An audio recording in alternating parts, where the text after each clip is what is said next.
My name is Ameer Shaidai. Um, I moved to Canada when I was 10 years old. I've lived there since. So it's been 11 years in Canada, and I'm 21, and I've had the pleasure of coming to Kerala for the first time this year, today. What I do, I'm an engineering student at the University of Toronto in Canada, studying industrial engineering, and I just finished my third year. So having grown up in having grown up in Canada, it's I come from a different mentality where religion is an important part of life, but it's not a fundamental part of life. So I wasn't expecting to have an experience that others who have had a very emotional experience, coming for the first time, and so with that expectation, I came here, and as I walked into the haram, I found myself crying, and I wasn't sure why, but the haram was beautiful. From the inside, the color, the reflection, everything, the people. There was people from all types of people there, and it was just such a special scenario, special moment that it was just something that I almost couldn't hold back the tears. Seeing Karbala on TV, well, there's different perspectives. There's the seeing Iraq and Karbala as a whole. What you hear on TV is all about war, right, and all about how unsafe it is and how dangerous it is, right? And if you see other things than that, you'll hear, how the country's not doing well or anything of that sort. When I came here, when I arrived at the hotel, I went into a really nice hotel. It had Wi-Fi and everything, and then we had a very smooth kind of like pathway to here, walking the bazaar, walking the streets, seeing the stores.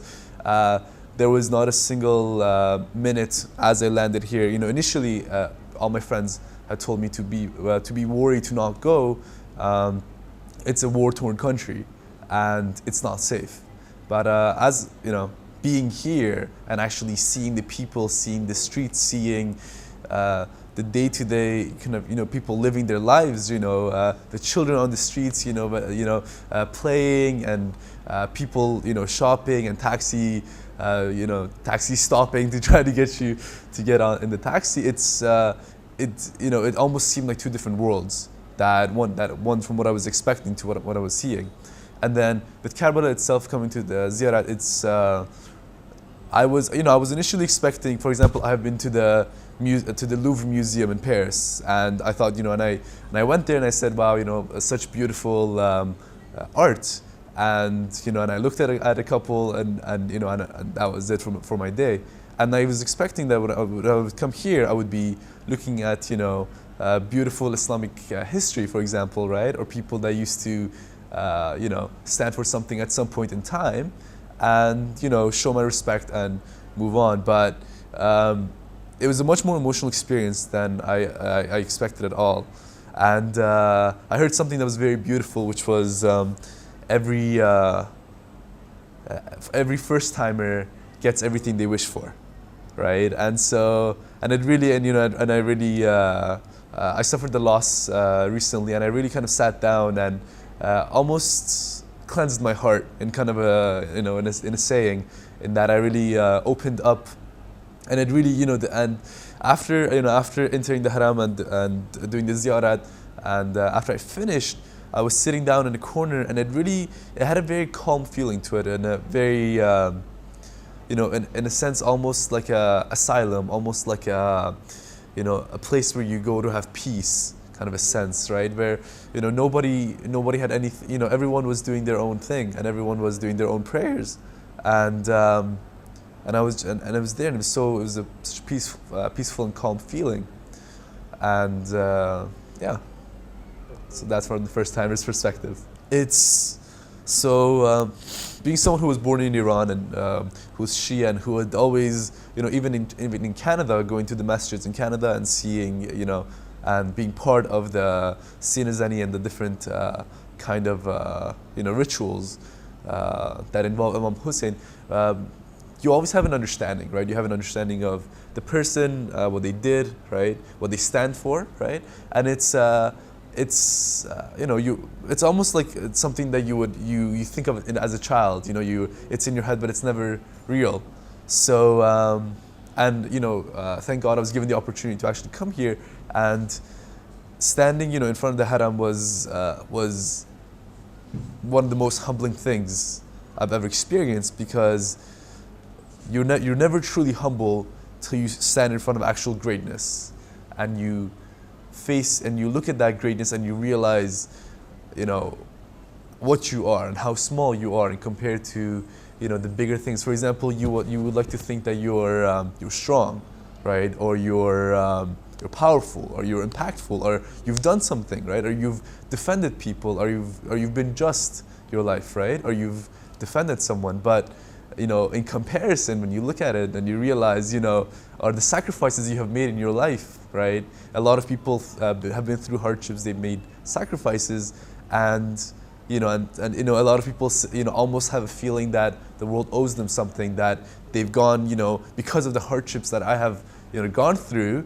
The world owes me something, or I am such and such. And then you stand here, and in reality, it's almost a reality check. It's a reality shock that it's so different than what the reality is so different than what you expect. That I was putting myself in the shoes of where would I have stood in the times of Imam Hussein, right? And in my head, with who in Canada, I see myself as this great individual capable of achieving all these goals. I go to a great university, but when it comes down to here, right? When I considered what I would have been back in that time, it's I would have been lucky to have been a soldier at like the bottom of the the food chain. Like in terms of bravery, in terms of willingness to sacrifice, I would not have at all ever scaled in comparison to these individuals. And it's such a in almost the way it almost crushes your ego in a good way. It almost kind of puts some perspective in kind of like your life. It takes you outside of your sense of self that is so big and so capable, and makes you realize how small you actually are, right? It's there's a lot of memories, I think, both in terms of spiritual, and both in terms of the experience of actually seeing this place. Ignoring the religious perspective, it's amazing to see people from around the world, from far and close, rich and poor, come to a place, and you'll see people that you can see that they have come here with a purpose, right?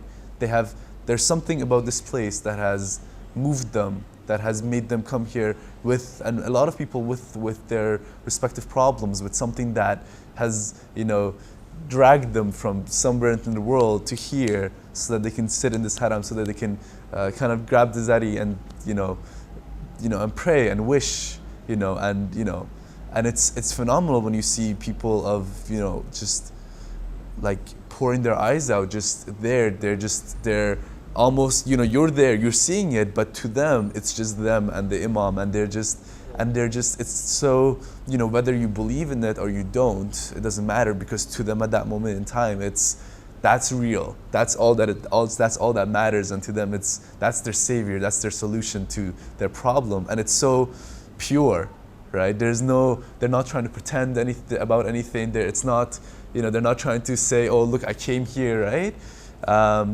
This is from like the bottom of their heart, as deep as it goes. When you see someone in pain, they're there and they're crying, and they're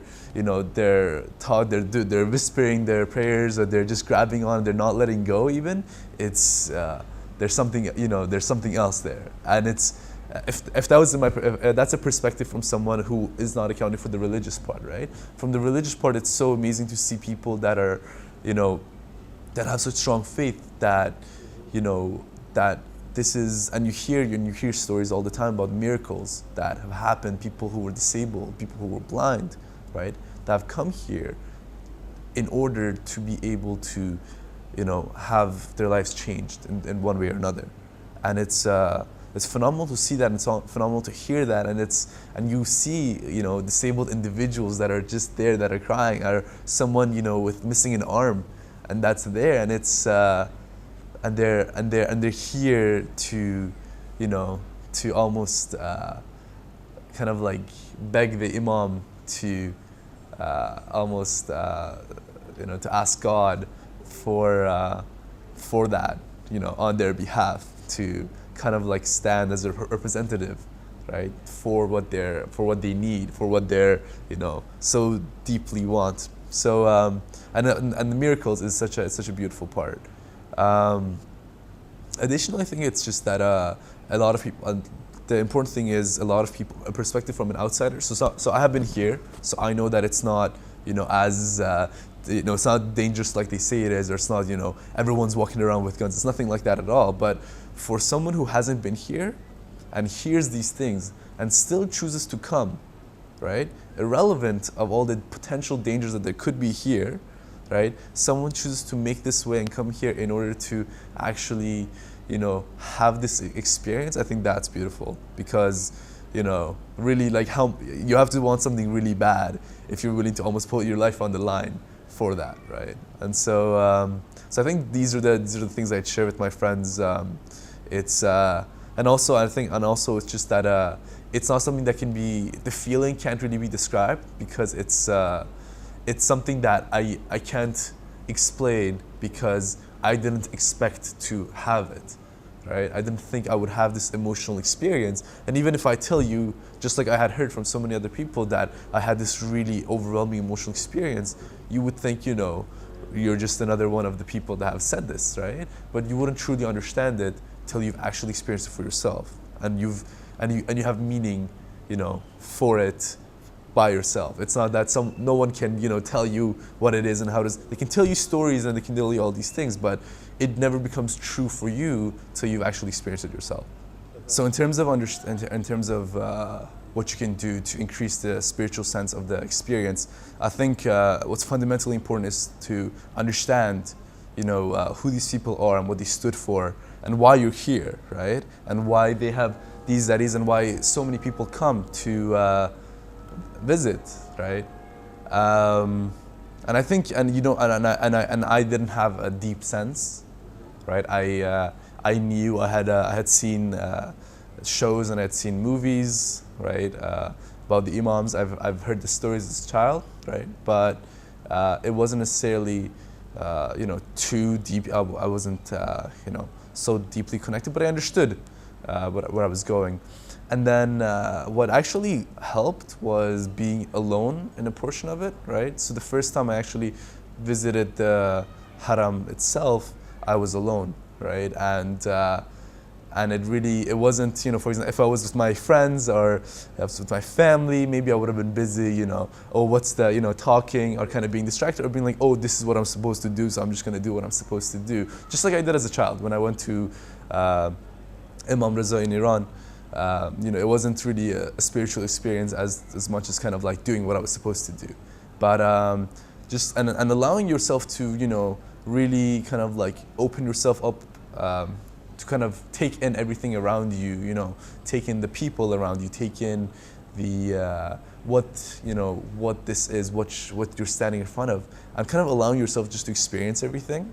A lot of people, especially in the West, you're kind of taught to be hard, right? If you don't have any kind of spiritual grasp of some sort, your struggles are supposed to strengthen you and harden you, in a sense that you can overcome future obstacles by the fact that you're already hardened by the previous ones, right?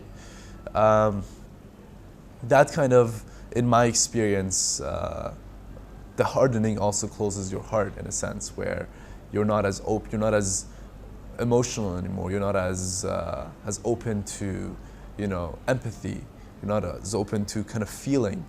And it really requires you to open yourself up, right? Not beyond anything you're comfortable with, or not beyond anything that's natural, or trying to force anything, but letting it be, right? And letting you feel what you feel by being there. And and for me, by the fact that I was alone, helped to do that, because I didn't have any outside distractions. It was just me, and if I wanted to cry, I could cry, and it wouldn't matter, right? Or if I wanted to do whatever I wanted, it didn't matter. So, and that kind of let me just kind of like loose, and that's when it started to feel like an asylum. That's when it started to feel like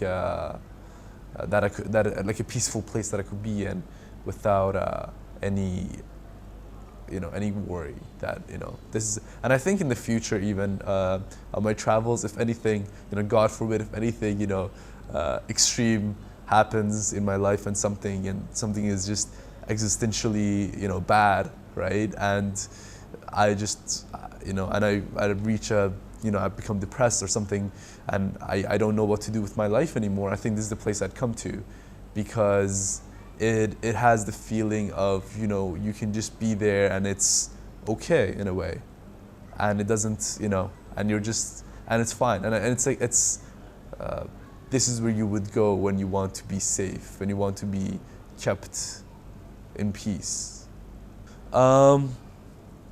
Yes, definitely, but not so drastically, but especially towards the outside. But I in my wishes, in my du'as, I made deals in which I would be introducing something new into my life, and in exchange for my prayers to come true, and I think if I hold up my end of the bargain, I think I have I don't think Imam Hussein is gonna leave me hanging on the other end. Hopefully, I hope. And so definitely from that perspective, and also it was definitely after the recent experience of a loss, and living there, and kind of having some strong questions of kind of self, in a sense, right? Of anyone who wants to kind of consider living outside the bubble of everyday life, of that everything runs around, you will experience the question of like, what are we here for? What do we do? What's my why am I alive, right? If I live to kind of like just do the same thing every day, and I'm just kind of existing, like, what's the purpose of me living, right? If you're not accounting religion into a life beyond, you're just there, right? And whether you're there or you're not wouldn't really, like, the world would go on without you, in a sense, right? And so you don't really, especially when you don't feel strong, when you don't feel strong in yourself, you'll feel that, my existence doesn't really make a difference, right? And if you're not feeling strong, you'll feel like that you can't make an impact, that you can't be any different, that you are what you are, right? In a society, in North America, in a society that believes in independence, that believes in every individual is capable, right? It also falls down to, if you rise, you will take all the credit for yourself. You will say, I did this, I achieved this, I am multi-billionaire, whatever, right? But when you fall, and everyone does at some point in their life, it's all on you. You are the person that you are the person whose decisions, whose way of thinking, whose behavior, whose choices led them to that moment in time, right? And when you fall, it's that's rough. And if you don't have anything that connects you to something bigger than yourself, right? That connects you to, that you can almost fall back onto, right? Like imagine a tree without roots, right? Even the biggest tree with strong wind, it would get carried away, right? But a tree with, strong roots deep down, maybe the leaves fly around a little bit, right? But the tree isn't going anywhere. So in that sense, it's almost like inner strength, right? You can have, strength of muscle, right? Or you can be a very strong man, but true strength comes from strength of character, strength of something deep down in you that doesn't shake you. So, and I think really, like, being here kind of brings that out in you, is that you kind of feel like there's something more, right? There's more to understand. There's more to be, right? For some time in Canada, I was training to be a bodybuilder, and I was training regularly, and I was strong, and I was and all that, you know, and I could lift a lot of weight, but it didn't, you know, I was physically different, right? But like my bravery, my sense of being, you know, standing up for what's right, sense of, you know, that sense of, you know, strength of character where you can say, there's all these people that don't agree with what I want to do right now, with me defending this person or me standing up for something, but that's the right thing to do. And a lot of people shy away from that, and the sense of, you know, I would imagine Imam Hussein would not, you know, back down from something just because the other people don't like it, right? And that's the strength of character, is that when you imagine someone that's strong, right? You imagine someone that will stand up for the right thing. That's what you'd imagine, right? And so even Imam Hussein, when he became a martyr and he was fighting against so many people, right? And he knew he was going to die. He didn't step aside. He didn't say, you know what, let's not do this because it's going to be bad for us. He did what he had to do, and I don't know any other representation of strength of character than that. That's when someone's truly strong, right? Even though he would know that this is not a winning battle, there was the right thing, right? And standing for what's right. Yeah, you know, in the world today, when you're young, you're always taught to go work hard, have goals, and you can achieve anything you want in life. And for the most part, you know, with a lot of the goals, you know, going into a good school, getting a good job, that's all possible. But at some point in your life, you know, sooner or later, you will start to feel an empty sense of value, of what's important. What actually matters, right? Does making a lot of money and working at that corporation, doing a job, you know, 9 to 5, is that what you would want to do for the rest of your life till eternity, till you die, kind of thing? At some point you'll try to understand what's important, right? When you stray away from what, you know, as you grow older, you will, you know, stop, you know, will have taken in what your parents have taught you and what society has taught you, and then at some point you'll think for yourself. And what you'll see is that you'll definitely have questions, right? What does it matter? And a lot of my friends, they would face these questions and they wouldn't have solutions to these questions, and they would sedate themselves. They would numb themselves out by, you know, playing video games or going to the movies, or, you know, watching shows, you know, watching a lot of shows to be just keeping busy, you know, just living onwards. And I invite you to try to not shy away from finding what's real and what's actually valuable and what actually matters, than trying to kind of live another day, just so that you'll actually be able to, maybe not now, maybe not in 10 years, but down the road at some point you'll be able to say that I lived a life that I believe has true value and is impactful and means something. And that's when you can be, you know, truly yourself, and you can be truly happy. Ignore what everybody else says and just be, you know, do what you believe has true value. And, you know, and for me, coming here and seeing these people really changed my perspective, you know, from someone who was just, you know, I wanna get good grades at school, I want to be able to get a good job, I want to be able to get X, Y, Z, I want to be fit. All these things, they're great, but after some time of doing them, especially when you're trying to plan down the road, you realize, you know, well, you know, where does that go, right? And so I would, you know, if you have that question and you don't know where to go, I invite you here, right? And see where that takes you.